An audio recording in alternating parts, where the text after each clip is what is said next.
नमस्कार दोस्तों, एक बार फिर आपका स्वागत है और मैं हूं राघवेंद्र सिंह राठौर। दोस्तों, बड़ी खबर आपको दिखाने जा रहे हैं, जहां पर मैं लगातार पंडोखर पड़ोखर महाराज के खबर दिखा रहा हूं और झूठ का पर्दाफाश कर रहा हूं। लगातार लोगों को पर्ची के नाम पर पर्ची वाला बाबा पड़ोखर महाराज इस कदर का झूठ बोल रहा है कि लोगों को गुमराह करने में लगा है। और आपको बता दूं, मैं धन्यवाद देता हूं मध्य प्रदेश के मुख्यमंत्री शिवराज सिंह चौहान को कि उनने आज एक बयान दिया है कि राघवेंद्र का अकेला काम नहीं है, सबका काम है। जहां पर गलत हो रहा है आवाज उठाए, जहां पर गलत हो रहा है। दोस्तों, मुख्यमंत्री शिवराज सिंह चौहान ने कहा कि राघवेंद्र अकेला का काम नहीं है, सबको आवाज उठाना चाहिए, सोशल मीडिया पर आवाज उठना चाहिए जहां भी गलत हो रहा है। ये अकेले राघवेंद्र का काम थोड़ी है।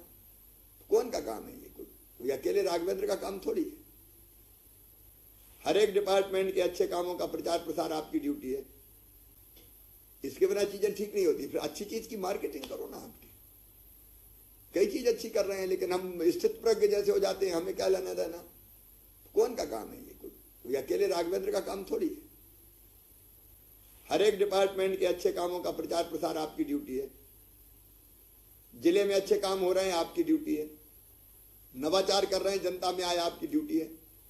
अभी पुलिस के मित्रों ने बहुत अच्छा किया कि उन्हें कार्रवाइयां भी की और सोशल मीडिया पर डाल रहे हैं। अब आप नहीं डालोगे तो कौन डालेगा साहब। आप अच्छा कर दो, डालो ना। इस माध्यम का पूरा उपयोग करो ना, जिससे अच्छी चीजें भी लोगों के बीच में जाए। गड़बड़ है तो एक्शन, और नहीं है तो फिर सोशल मीडिया और मीडिया पे पूरी ताकत के साथ खंडन करो। जो चीज हम कर रहे हैं वो ढंग से प्रचारित होना चाहिए, लोगों के दिल दिमाग में बैठना चाहिए। ये केवल जनसंपर्क की जवाबदारी नहीं है, आप सबकी जवाबदारी है। आओ भाइयों बहनों, तीसरा पर्चा आपके सामने प्रस्तुत है। संभल जा पंडोखर सरकार, बंद कर धर्म का ये व्यापार, चेता रहे युग चेतन करतार, बंद कर दे लूटा मारी, और गुरुवर को पहचान ले हैं सच्चिदानंद अवतारी।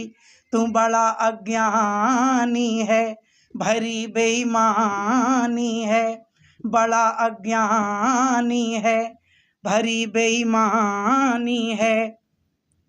पर्चे बना बना के सबको लूटता है, पर्चे बना बना के सबको लूटता है, और तेरे कारण लोगों का विश्वास टूटता है। धर्म से आस्था लोगों की घट जाती है।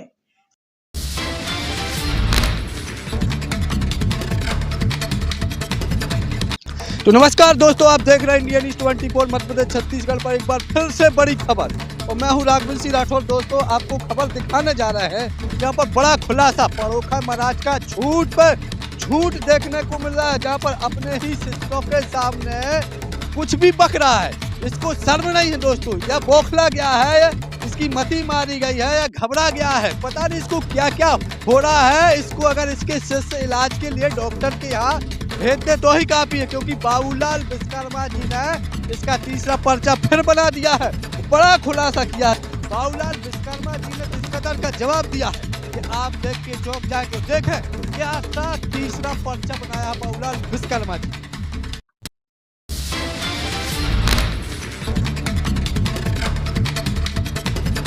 कल बोले बाबा जी के लाइव होने में इसलिए लेट हो गया कि केंद्र सरकार की गाड़ी भी जो समय पे चलती है कभी कभी लेट हो जाती है कोहरा की वजह से। श्रीमान जी, आपकी गाड़ी कोहरा की वजह से लेट नहीं हुई, पटरी से उतर चुकी है, पूरी तरह से पटरी से उतर चुकी है।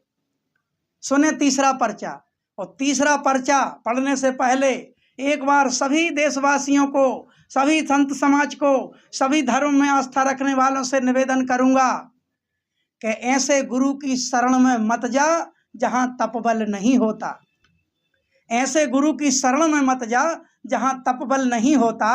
उजड़े बागों से आशा मत लगा, उनमें फल नहीं होता। और रेगिस्तान की रेत में पानी जैसी चमक तो हो सकती है, लेकिन प्यास बुझाने वाला जल नहीं होता।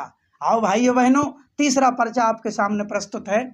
संभल जा पंडोखर सरकार, बंद कर धर्म का ये व्यापार, चेता रहे युग चेतन करतार, बंद कर दे लूटा मारी। ओ गुरुवर को पहचान ले हैं सच्चिदानंद अवतारी।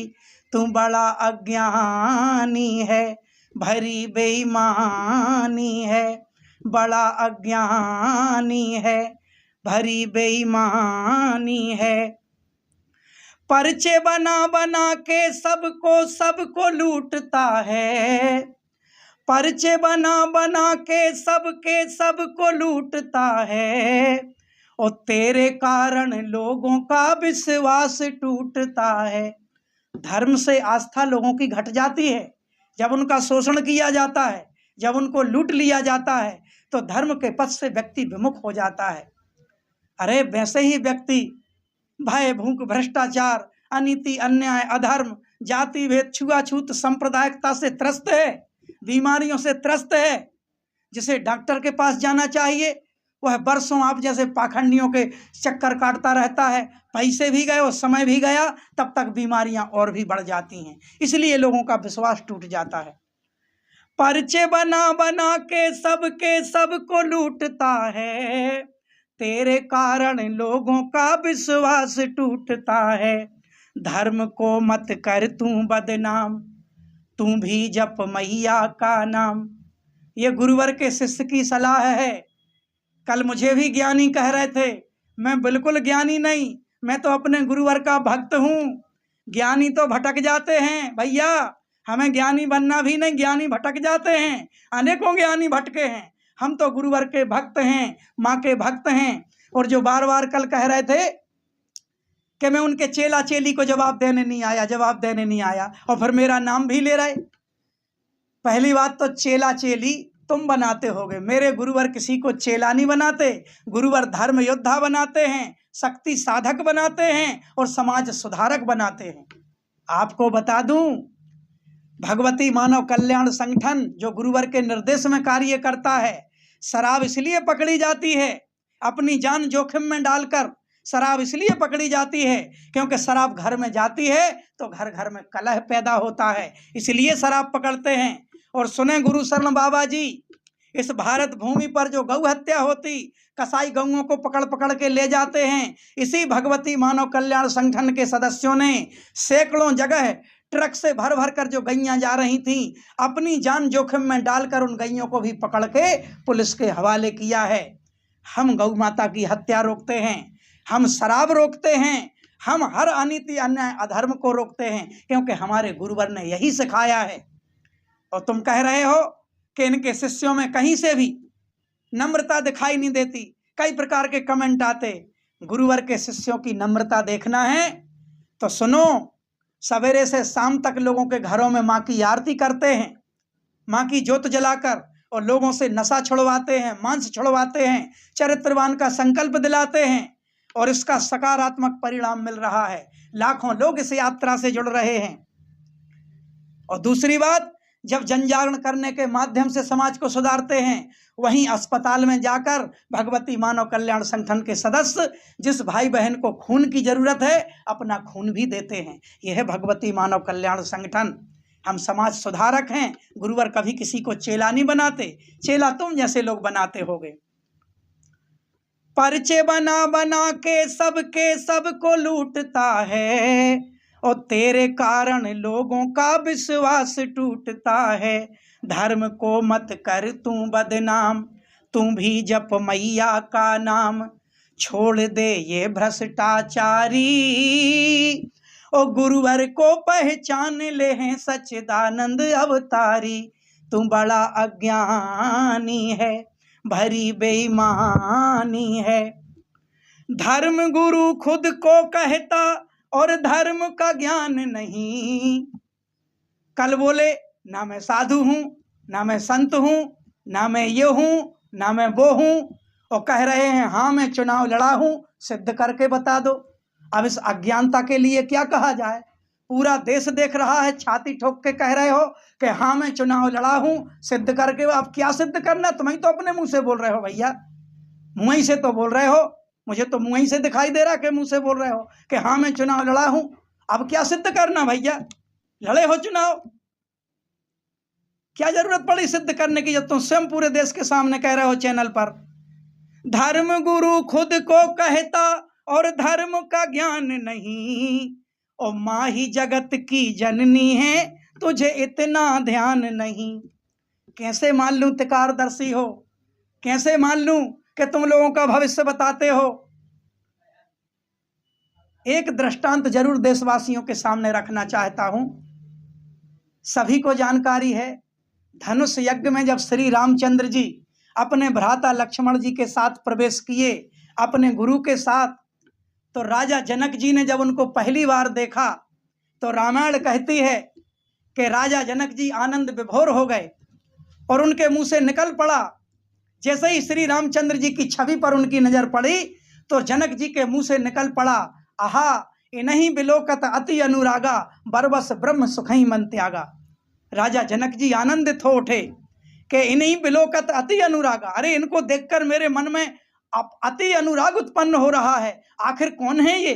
बरबस ब्रह्म सुखई मन त्यागा, जो मन ब्रह्म में लीन था उस मन ने ब्रह्म का सुख का त्याग कर दिया और इन राजकुमारों के दर्शनों का आनंद ले रहा है। और जब राजा जनक जी ने ध्यान लगाकर देखा, जो वैदेही थे उनने ध्यान लगाकर देखा कि जिस ब्रह्म का मैं ध्यान करता हूं ये श्री राम जी के रूप में वही साकार ब्रह्म मेरी इस सभा में आ गए हैं। तब निकल पड़ा उनके मुंह से, इन्हीं बिलोकत अति अनुरागा, बरबस ब्रह्म सुखई मन त्यागा। अरे त्रिकालदर्शी, जरा सा भी ज्ञान होता तो वह सच्चिदानंद भगवान, ये लीलाएं ही समझो गुरुवर की, इन्हीं लीलाओं के माध्यम से समाज में परिवर्तन होना है। अगर तुम जरा से भी जागृत होते तो गारंटी से उन चेतना को पहचान अवश्य लेते। जब एक चेतना दूसरी चेतना को पहचान लेती है, इसका यही मतलब है कि तुम चेतनावान नहीं हो। चेतनावान तो मेरे गुरुवर हैं और गुरुवर पूरे समाज को भी चेतनावान बनाते हैं। धर्म गुरु खुद को कहता और धर्म का ज्ञान नहीं, माँ ही जगत की जननी है, तुझे इतना ध्यान नहीं। सिद्धियों का करे गलत उपयोग, शायद कोई सिद्धि होगी तंत्र विद्या, सिद्धियों का गलत करे उपयोग, ऐस करता और सुख रहा भोग। मैं तो इन्हीं शब्दों का उपयोग करूंगा, जो मेरे इष्ट को गुंडा शब्द का इस्तेमाल कर सकता हो तो मैं इन शब्दों का इस्तेमाल क्यों ना करूं कि सिद्धियों का करे गलत उपयोग, ऐस करता और सुख रहा भोग, भरी नस नस में मक्कारी, अरे गुरुवर को पहचान ले हैं सच्चिदानंद अवतारी। तू बड़ा अज्ञानी है, भरी बेईमानी है, बता रहा सबका भविष्य और स्वयं का पता नहीं। स्वयं का पता होता तो ऐसे अभद्र शब्दों का उपयोग एक चेतनावान ऋषि के लिए न किया जा रहा होता। तुम क्या बिगाड़ लोगे उनका, और अभी तक क्या बिगाड़ सके हो? हाँ, भक्तों पर जो तुमने अंधविश्वास की चादर ओढ़ के रखी है, मैं हर भक्त का सम्मान करता हूं और हमारा भगवती मानव कल्याण संगठन करता है। हम किन्हीं भक्तों को गलत नहीं ठहराते, क्योंकि वह तो भक्ति है उनके अंदर, लेकिन उनकी भक्ति और उनकी श्रद्धा का अनुचित लाभ तुम जैसे लोग उठा रहे हैं। इसीलिए मैं कहता हूं समाज तो भोला भाला है, जहां उनको बता दो कि आओ ये बीमारी मिट जाएगी, वो तुरंत चले जाएंगे क्योंकि त्रस्त हैं, परेशान हैं। अरे भैया, बीमारी डॉक्टर मिटाएगा या माँ मिटाएंगी या प्रभु की आराधना मिटाएगी? झाड़ फूंक कभी बीमारियां नहीं मिटाती भैया, चेतो सभी लोग। सिद्धियों का करे गलत उपयोग, ऐस करता और सुख रहा भोग, भरी नस नस में मक्कारी, गुरुवर को पहचान ले हैं सच्चिदानंद अवतारी। तू बड़ा अज्ञानी है, भरी बेईमानी है, बता रहा सबका भविष्य और स्वयं का पता नहीं। और बहुत बड़ी गलती करता, ये छोटी खता नहीं। इससे तो लोगों में और अशांति फैलेगी। मेरे साथ जो होना है वो होना है। प्रत्येक व्यक्ति का कर्म और भविष्य सब निर्धारित है माँ की कृपा से। उसे पहले से बता दो, वो कल से रोने बैठ जाएगा।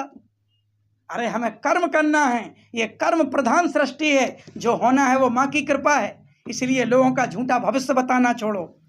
बता रहा सबका भविष्य और स्वयं का पता नहीं, बहुत बड़ी गलती करता ये छोटी खता नहीं, खुद का भी कर थोड़ा ज्ञान। जगत की जननी माँ को मान, खुद का भी कर थोड़ा ज्ञान। जगत की जननी माँ को मान, माँ ही है जग पालनहारी। ओ गुरुवर को पहचान ले हैं सच्चिदानंद अवतारी। तू बड़ा अज्ञानी है, भरी बेईमानी है।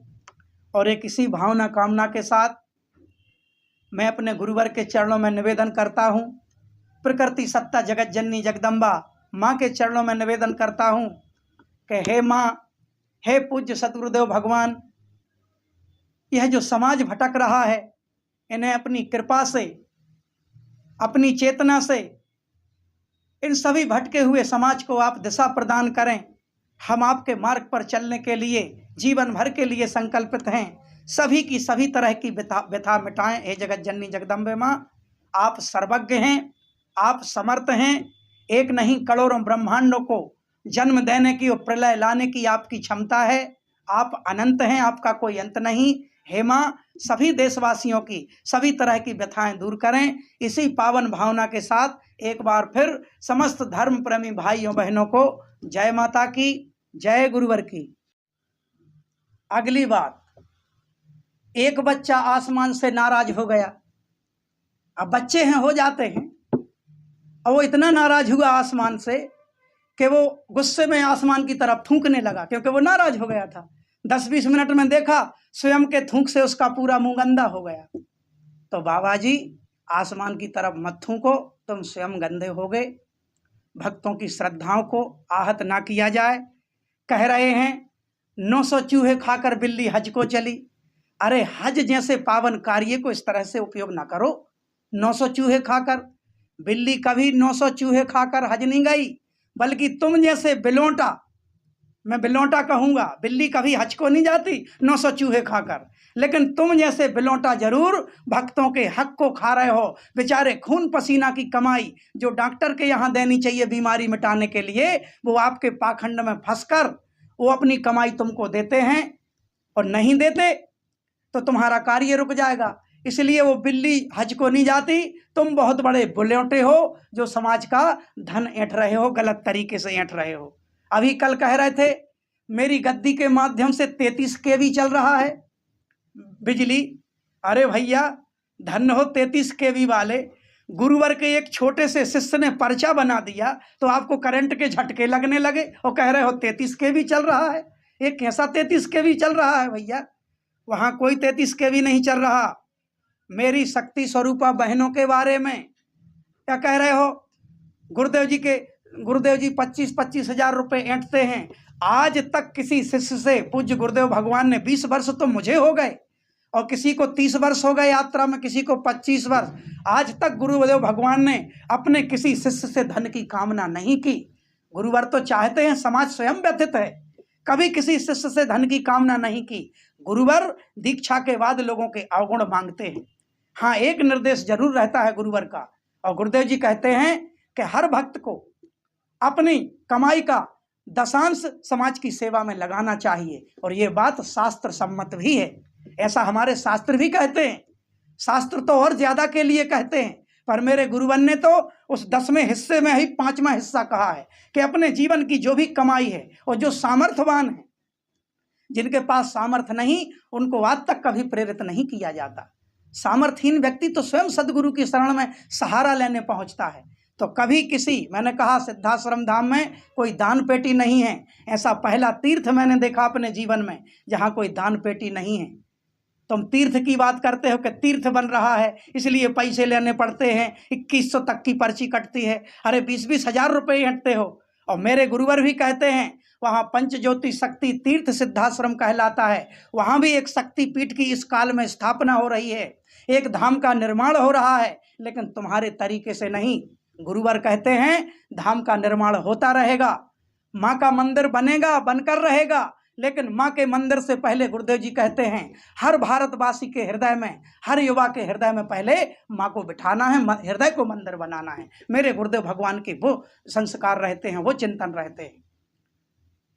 आपसे अंतिम बार क्योंकि अगर तुम इस भूल में हो, क्योंकि मैंने तो समझा तुमने गुरुदेव जी को समझा ही नहीं और कोई तुम्हें गुरुदेव जी का परिचय भी नहीं दे पा रहा है। मैं दे रहा हूं। गुरुवर योगियों के योगी हैं, महायोगी हैं, महातपस्वी हैं और महाज्ञानी हैं, और तुम सिर्फ नाम के त्रिकालदर्शी हो। मेरे गुरुदेव भगवान त्रिकालज्ञ हैं, जो भूत भविष्य वर्तमान जानते हैं, प्रकृति सत्ता जगत जननी जगदम्बा से एकाकार हैं।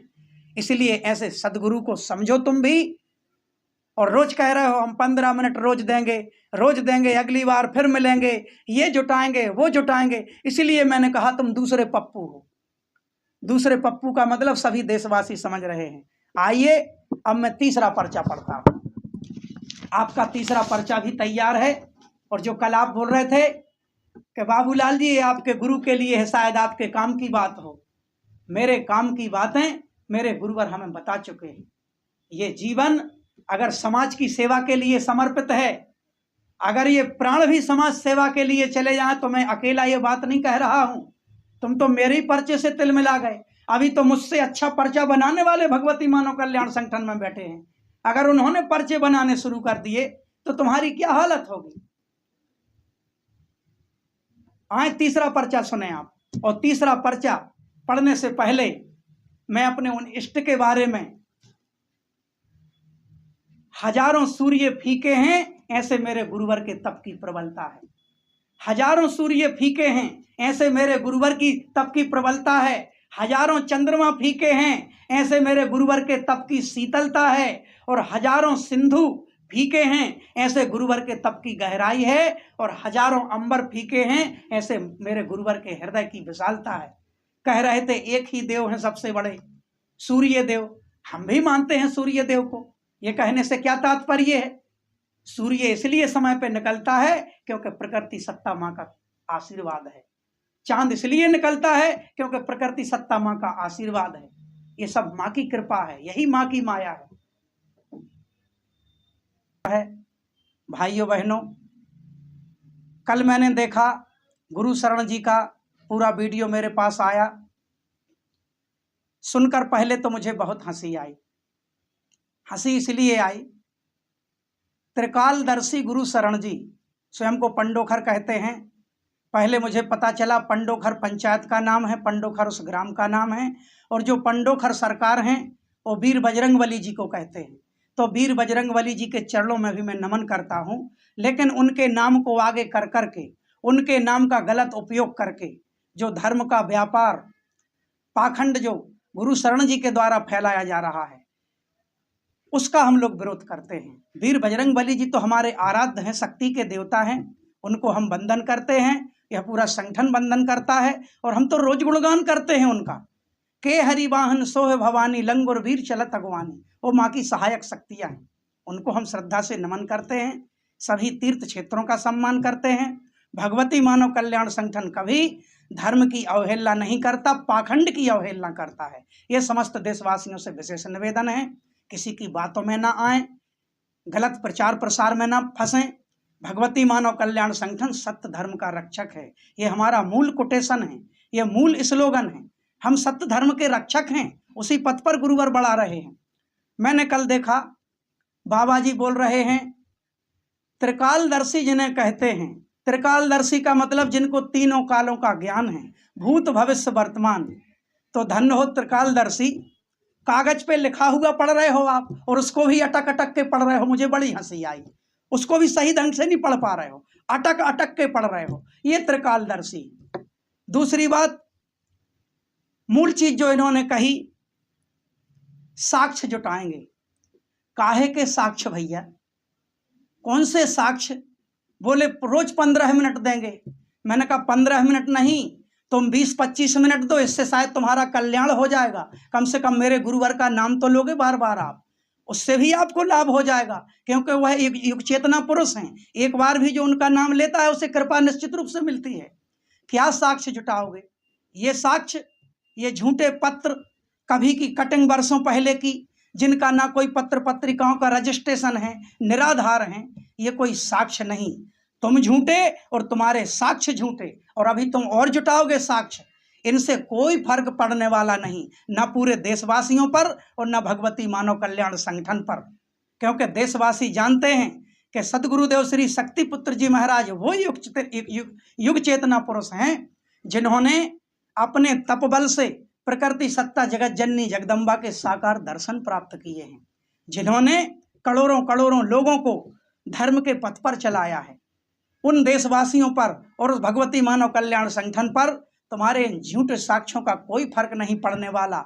इन साक्ष्यों के बारे में तो मैं इतना ही कहूँगा, और जुटा लो, झूठा ही लेना झूठा ही देना, झूठा ही भोजन झूठ चबेना। तुम्हारे साक्ष्य झूठे और तुम झूठे। दूसरी बात कही आपने कि गुरुदेव जी कैमरे के सामने आ जाएं, मैं प्रतियोगिता स्वीकार करता हूं। अरे अभी तुमने चुनौती को समझा ही नहीं, तुम क्या स्वीकार करते हो?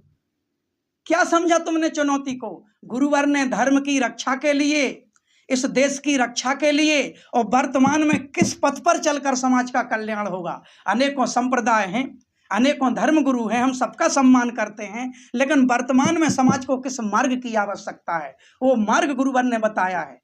और उस मार्ग में, कल्याण के मार्ग में जो चीजें बाधक बन रही हैं, झाड़ फूंक, उल्टे सीधे कार्य, उस पाखंड को गुरुदेव जी ने चैलेंज किया है। तुमने अभी चुनौती को ढंग से समझा नहीं। तुम्हारा नाम लिया, तुम उस दायरे में आए, इसलिए तुम तिलमिला रहे हो। कह रहे हो गुरुदेव जी से कि कैमरे के सामने आ जाओ, प्रतियोगिता हो जाए, और अगर गुरुदेव जी जीत गए तो मैं आश्रम में झाड़ू लगाऊंगा। पंडोखर जी, बड़े ही दुख के साथ कहना पड़ रहा है कि आप आश्रम में झाड़ू न लगा पाओगे, क्योंकि आश्रम में इतनी साफ सफाई रहती है, इतनी साफ सफाई रहती है। और 100 एकड़ की भूमि में जो सिद्धाश्रम धाम निर्मित है, वहां आपको इतनी जगह पे एक पन्नी भी पड़ी नहीं मिलेगी। वहां आपको सफाई करने का सौभाग्य नहीं मिल पाएगा, वही संस्कारों से मिलता है। रही बात तुम झाड़ू लगाने की कह रहे हो, तो भगवती मानव कल्याण संगठन जरूर जहां जहां पाखंड का कचरा फैला है, जहां जहां आडंबर का कचरा फैला है, ये भगवती मानव कल्याण संगठन श्री शक्ति पुत्र जी महाराज के आदेश निर्देश में हर पाखंड रूपी कचड़े को झाड़ने के लिए अवश्य झाड़ू लगाएगा। हमारा काम ही झाड़ू लगाने का है जहां आडंबर का कचरा फैला है। दूसरी चीज, आपने कहा बाबूलाल जी अगर तुम्हारी औकात है तो शक्ति पुत्र जी महाराज का पर्चा बना के देखो। अरे बाबा जी, तुम्हारी इस बात से मुझे इतनी हंसी आई। अभी तक मैं सोच रहा था, सभी देशवासियों से निवेदन करूंगा, आप भी सुने ये बात। कल तक मैं सोच रहा था कि भारत देश में एक पप्पू है। पप्पू समझ गए होंगे मैं किनको कह रहा हूं। मैं समझ रहा था कल तक कि भारत देश में एक पप्पू है, लेकिन जब इनका पर्चा कल मैंने वीडियो देखा तो मैं समझता हूं एक पप्पू नहीं है, भारत में 2 पप्पू हैं। ये दूसरे पप्पू हैं। मैं अपने गुरुवर का पर्चा बनाऊं? हम लोग पर्चे नहीं बनाते, ना मेरे गुरुवर किसी का पर्चा बनाते। वो वाकई त्रिकालज्ञ हैं, लेकिन विधि के विधान में हस्तक्षेप नहीं करते, सबको माँ का आशीर्वाद देते हैं, अपनी कृपा लुटाते हैं। मैं पर्चा नहीं, सन 2002 से मैं संगठन से जुड़ा था, गुरुवर भगवान से दीक्षा प्राप्त की, और आज इन 20 वर्षों में मैंने हजारों गीत अपने गुरुवर की महिमा में लिखे हैं। और जब तक इस तन में सांस चल रही है, जब तक ये जबान मेरी चल रही है, तब तक मैं अपने इष्ट की महिमा गाता रहूँगा। माँ की महिमा गाऊँगा, अपनी तपस्विनी शक्तिमयी माता जी की महिमा गाऊँगा, अपनी तीनों शक्ति स्वरूपा बहनों की महिमा गाऊँगा। क्यों? यही हमारे जीवन का लक्ष्य है। पर्चे तो आप जैसे लोग बनाते हैं, हम किसी के पर्चे नहीं बनाते। वो तो मैंने तुम्हारी ही टोन में कहा था कि मैं पर्चा बना रहा हूं, और फिर आज फिर कह रहा हूं कि मैंने आज तीसरा पर्चा भी बना लिया है, और जब जब जरूरत पड़ेगी मैं पर्चे बनाता रहूंगा। गुरुवर को पर्चे की क्या आवश्यकता है? गुरुवर से स्वयं का और अपने भक्तों का और इस भारतवर्ष का भूत भविष्य वर्तमान छुपा नहीं है। तुमसे यही निवेदन है। मैं निवेदन शब्द इस्तेमाल कर रहा हूं इसलिए क्योंकि मेरे गुरु ने मुझे यही संस्कार दिए हैं। भक्तों की भावनाओं को आहत मत करो। इतने अश्लील शब्दों पर उतर आए मेरे इष्ट के लिए गुंडा कह रहे हो। जानते हो गुंडा कौन होता है? गुंडा आप जैसे लोग हैं कि जो पर्ची कटवाते हो, और जब लोगों की बिगड़ी नहीं बनती है और जब वो पैसे वापस मांगते हैं तो तुम धमकी देते हो, तुम गुंडे हो। मेरे गुरुवर तो एक योगी हैं, उनकी करुणा की बूंद एक दिन भी जिस दिन समझ लोगे, लेकिन मुझे लगता है, मैं स्वीकार करता हूं, और जिन उन गुरु शरण महाराज के भक्तों को अगर ठेस लगी हो तो मैं आपकी भावना को मैं श्रद्धा से नमन करता हूं, क्योंकि आपकी भावना बुरी नहीं है। आपकी धर्म की भावना है, तभी तो आप धर्म गुरुओं के पास जाते हो। आपकी भावना सही है। लेकिन भाइयों बहनों, ये वाकई गुंडे हैं, इन पर बजरंगबली की कृपा नहीं है। अगर बजरंगबली की कृपा आप पर होती, अगर वीर बजरंगबली जी आपको सिद्ध होते, उनका आशीर्वाद आप पे होता, तो एक सदगुरु जिन्होंने करोड़ों लोगों को, रोती मानवता को कलिकाल में दशा प्रदान की है, उनको तुम गुंडा ना बोलते। भक्तों की भावना को कब तक आहत करोगे? अभी गुरुदेव जी ने एक भी शिष्य को निर्देश नहीं दिया है, ये हम स्वयं अपने मन से बोलते हैं, क्योंकि हमारी भावना को तुमने चोट पहुंचाई है, हमारे इष्ट के बारे में गलत बोला है। जिस दिन गुरुवर का आदेश हो जाएगा तुम संभाल ना पाओगे। एक एक शब्द संभल कर बोलने की जरूरत है। मेरे इष्ट को गुंडा कह रहे हो? 15/4/1997 से जहां अखंड मां की ज्योत जल रही है, जिस सिद्धाश्रम धाम में आज 20-25 वर्ष की यात्रा में आज भी एक दान पात्र नहीं रखा है, एक भी दान पात्र नहीं है। भक्त जाते हैं, श्रद्धा से भंडारे में भोजन करते हैं, निःशुल्क गुरुदेव भगवान से मुलाकात होती है और दुर्गा चालीसा का पाठ करते हैं और अपनी बिगड़ी बना के अपने घर आ जाते हैं और सुख शांति समृद्धि का जीवन जीते हैं। ऐसे सदगुरुदेव भगवान के लिए गुंडा शब्द इस्तेमाल कर रहे हो। आंखों पर तुम्हारी अहंकार का पर्दा चढ़ा है। गुरु शरण जी, उस अहंकार को फेंको। हमें पता है गुरुवर की चुनौती सुनकर तुम्हारे अहंकार को चोट लगी है। उस अहंकार के पर्दे को छोड़ो। आप सोच रहे होगे कि अगर मैं झुक गया तो मेरे भक्तों में मेरी नीची हो जाएगी। अरे भक्तों की सबकी भावना एक जैसी होती है। मैं भी भक्त ही हूँ, वो आपके पास आते हैं वो भी भक्त हैं, लेकिन अंधी श्रद्धा है। तुमने जो नकाब चढ़ा रखा है वो एक दिन उतर कर रहेगा। संभल जाओ, अभी शायद समय है। मेरे गुरुवर के धैर्य को तुम ना समझ पाओगे। धरती के जैसा मेरे गुरुवर में धैर्य है, समुद्र के जैसी मेरे गुरुवर के तप की गहराई है और अंबर के जैसी मेरे गुरुवर के हृदय की विशालता है। वो बहुत धैर्यवान है, वो चेतनावान है, वो करुणा के सागर हैं। उन्हें इतना मत उकसाओ, भगवती मानव कल्याण संगठन को इतना मत उकसाओ। और जो बार बार कह रहे हो हिंदू धर्म खतरे में है, सनातन धर्म खतरे में है, आप जैसे पाखंडियों की वजह से सनातन धर्म खतरे में है। कौन कहता है कि झाड़ फूंक हमारे सनातन धर्म में? और मैं सभी देशवासियों से, सभी भक्तों से, सभी साधु संतों से भी निवेदन करूंगा कि बताओ, प्रत्येक व्यक्ति, मेरे गुरुवर ने यही ज्ञान दिया, प्रत्येक व्यक्ति अपने 3 कर्मों का फल जीवन में भोगता है। एक तो प्रारब्ध होते हैं जो पूर्व जन्म के हमारे इस जन्म में जुड़ जाते हैं, दूसरे संचित कर्म होते हैं जो बचपन से लेकर आज तक हमने कर्म किए, और तीसरे कर्म होते हैं क्रियामाण जो वर्तमान में कर रहे हैं। इन तीनों कर्म के फलस्वरूप व्यक्ति बीमारी भोगता है, दुख तकलीफें भोगता है। भाइयों बहनों, सभी देशवासियों, कोई भी झाड़ फूंक आपको कर्म के फल से बचा नहीं सकती। चेतो और जागो, इन बाबाओं का चक्कर छोड़ो, माँ का नाम जपो, या श्री राम जी जिनको भी आप इष्ट रूप में मानते हो उनका श्रद्धा से नाम जपो, आपको हर बीमारी में लाभ मिलेगा। प्रभु का नाम तो वैसे ही औषधि का काम करता है। झाड़ फूंक से किसी का कल्याण नहीं होता। झाड़ फूंक से इनके संस्थान बन जाएंगे, इनके भवन बन जाएंगे, समाज को कोई लाभ नहीं होगा। और अभी जो कह रहे थे कि मैं तो इसलिए पैसे लेता हूं कि एक तीर्थ बना रहा हूं, तीर्थ बनाने के लिए भैया ऐसे पैसे ऐठोगे भोली भाली जनता से।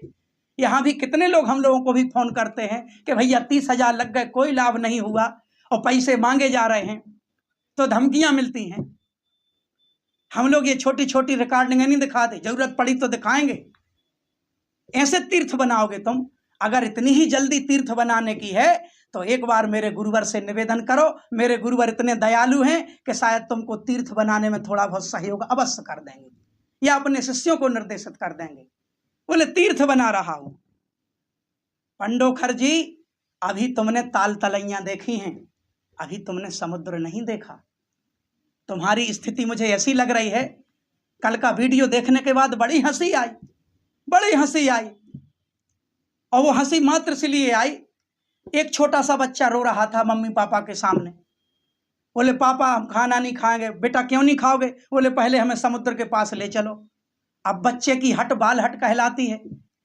मम्मी पापा ने सोचा समुद्र तो हजारों किलोमीटर दूर है, इसको क्या किया जाए, तो गांव के तालाब के पास ले गए और कहा देखो बेटा ये समुद्र है। तो छोटा सा बच्चा था, उसके दिमाग में समा गया कि यही समुद्र है, और उसने खाना खा लिया। बाल हट होते हैं। धीरे धीरे बड़ा हुआ, उसके दिमाग में बात बैठ गई कि यही समुद्र है। जब वो युवा अवस्था में जब बड़ा हुआ, जब वो असली समुद्र के पास पहुंचा और जब लोगों ने कहा कि भैया ये समुद्र है, तो वो वहां झगड़ने लगा। बोले ये समुद्र हो ही नहीं सकता। बोले क्यों? बोले मेरे मम्मी पापा ने तो कहा था समुद्र वो है। क्योंकि उसके दिमाग में बात बैठ गई थी, उसके संस्कारों में समा गया था कि यही समुद्र है। तालाब को दिखा दिया बच्चे को बहलाने के लिए। ऐसी ही स्थिति तुम्हारी है। साधनाएं या धर्म का ज्ञान या सत्य का ज्ञान या त्रिकालदर्शी का ज्ञान, अभी आपने सिर्फ ताल तलैया देखे हैं। हमारे गुरुवर ने हमें माँ की ममता के सागर में हिलोरें लेना सिखाया है, माँ की ममता के सागर में, माँ की शक्ति के सागर में। इसलिए इन ताल तलैयों में मत उलझो, अपने आप को संभालो, संभल जाओ। ये भगवती मानव कल्याण संगठन बार बार निवेदन करता है, जिन अपशब्दों का आप मेरे इष्ट के लिए उपयोग कर रहे हो वो कोई भी शिष्य सुन नहीं सकता। हाँ, गुरुवर ने चुनौती दी है, तुमको उस तरीके से स्वीकार नहीं करनी थी जिन अपशब्दों का तुमने प्रयोग किया। इतने गलत गलत शब्द बोले गए। गुरुवर की चुनौती को पहले समझो कि क्यों दी गई चुनौती, और तुम उस दायरे में नहीं आते तो तुम्हें बुरा क्यों लगा। फिर गुरुवर पिछले 30 वर्ष से चुनौती दे रहे हैं। गुरुवर के भक्तों की श्रद्धा को आहत ना करना। अभी गुरुवर का आदेश नहीं हुआ है, अगर आदेश हो गया तो तुम संभाल ना पाओगे। रही बात, बोल रहे थे कि हम पुतलों को वो तो करते नहीं। अरे तुम्हारी क्या आरती उतारी जाए जिनके गुरु के लिए तुम गधा पुत्र कहते हो, ठलुआ कहते हो। एक ऐसे सदगुरु जिनकी करुणा से लाखों लाखों लोग आज जीवन प्राप्त कर रहे हैं, सच्चाई के मार्ग पर चल रहे हैं।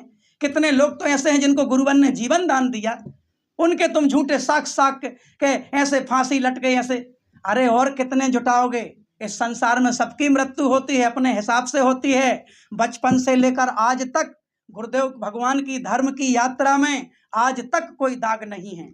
आज तक कोई माई का लाल बता दे कि एक दाग गुरुवर की धर्म की यात्रा में है। वो धर्म का पथ प्रदान कर रहे हैं, नए पथ का सृजन कर रहे हैं। आडंबरियों को तो बुरा लगेगा, इसलिए देशवासियों से भी निवेदन है कि सब कुछ तो आप लोगों पर ही निर्भर करता है। आप इस अंधभक्ति से बचें। कोई भी झाड़ फूंक तुम्हें कर्म के फल से बचा नहीं सकती। बचा सकती हैं तो जगत जननी जगदम्बा या देवों की आराधना। इस झाड़ फूंक से कभी किसी का कल्याण नहीं हुआ। बेटा रो पता नहीं, इसके बाद में बोल।